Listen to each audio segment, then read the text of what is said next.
All right, Austen Bujnoch, they said a bunch of guys have to get in there and talk about this rivalry. Are you one of them? Yeah, I'm sure I'm going to be one of them. Yeah, that was my guess. Yeah, it's important, the younger guys understand what's going on. Miami, Ohio hasn't, been as what they used to be. But this game, records go out. Miami, Ohio is going to give us the best game. This is both one of the biggest games of the year for each of us.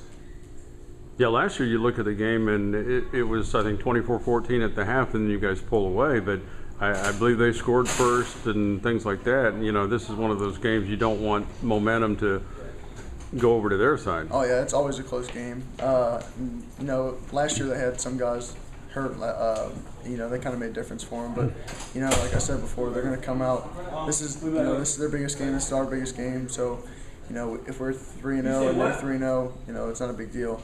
But they haven't won a game yet, but they don't care. They want to beat us. Now, not everyone understands the locality of this, but you would. You're an elder guy. I looked on their roster. I think they got about 5 elder guys over there. I assume maybe 1 or 2 of them. Yeah. Oh yeah. John Nesky, the left guard. Me and him, best friends. He's like a brother to me.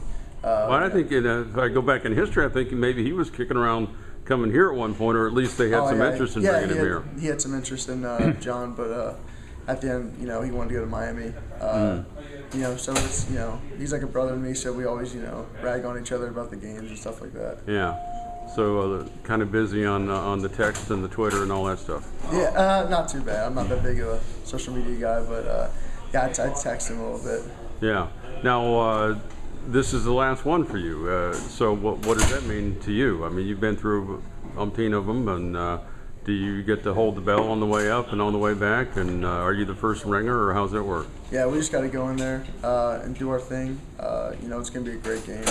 But I'm going to, bring on these younger guys and, teach them the tradition and everything.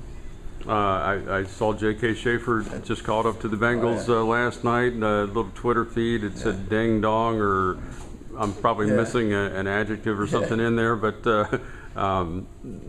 the bell right now, is it in the locker room? Yeah, it's in the locker room right now. We'll walk by and we'll ring it, when we walk by it. But it's good to hear it in the locker room. I wouldn't want it over there.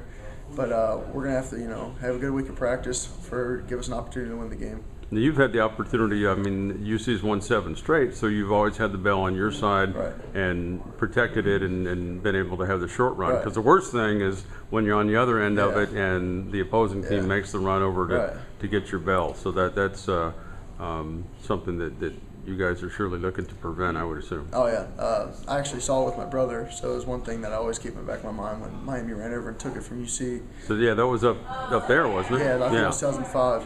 Yeah, I was there. So that was one thing that definitely stuck in my head. But since I've been here, we've kept the bell, and I wouldn't want it any other way.